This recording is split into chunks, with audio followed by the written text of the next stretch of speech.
नंदन one में कुटकुट गिलहरी रहती थी। कुटकुट गिलहरी बहुत ईमानदार और बहुत मेहनती थी। वह जंगल के राजा शेर सिंह के यहाँ नौकरी करती थी। शेर सिंह ने उसे 10 बोरी अखरोट देने का वादा किया था, इसीलिए गिलहरी पूरी लगन और मेहनत से अपना काम करती थी। शेर सिंह को खुश करने के लिए वो कई बार तो बहुत ज्यादा काम भी करती थी। उसे खुशी थी कि उसका मालिक उसे 10 बोरी अखरोट देगा जिन्हें वो मजे से खाएगी और सारी जिंदगी आराम से रहेगी।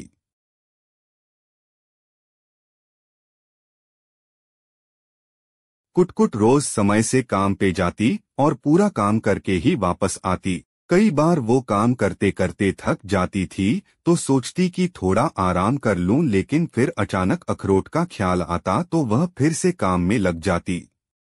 कभी कभी काम करते समय वो अपनी मित्र गिलहरियों को खेलते हुए, मस्ती करते हुए देखती तो उसका भी मन करता कि मैं भी दोस्तों के साथ खेलूं और मस्ती करूं, लेकिन जैसे ही अखरोट की याद आती वो लालच में फिर से काम करने में लग जाती।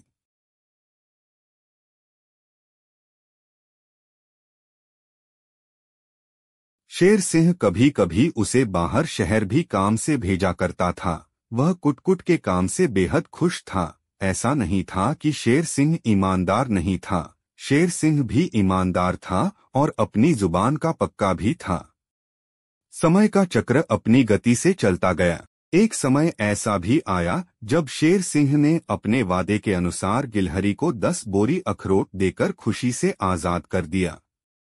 गिलहरी खुशी खुशी अखरोट लेकर चली आई। अचानक उसे कुछ ख्याल आया और उसकी आंखों से आंसू निकल आए। वो सोचने लगी, मेरी पूरी जिंदगी तो काम करते करते बीत गई और अब तो मेरे पैने दांत भी पूरे घिस चुके हैं। अब ये अखरोट किस काम के।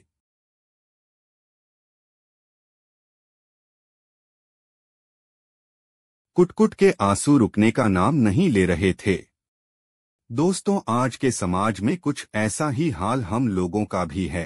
इंसान अपनी सारी इच्छाओं को त्याग कर अपनी जरूरतों को कम करके दिन रात पैसा जोड़ता है। वो सोचता है कि वह आगे आने वाले समय में इस पैसे से आराम और ऐश करेगा, और इसी चक्कर में इंसान न जाने कितनी तकलीफें झेलता है, न जाने कितने सपनों को अधूरा छोड़ देता है।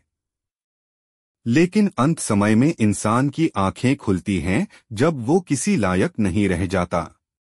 दोस्तों, ऐसे पैसे कमाने से क्या फायदा जिसको इकट्ठा करने में आपका पूरा जीवन ही खराब हो जाए और वो पैसा खुद आपके किसी काम का ना रहे।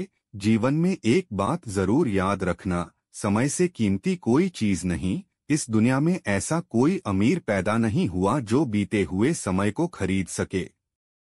मित्रों, मुझे उम्मीद है इस कहानी को पढ़कर आपको बहुत कुछ सीखने को मिला होगा। छोटी सी जिंदगी है यारो, हर पल का आनंद लो।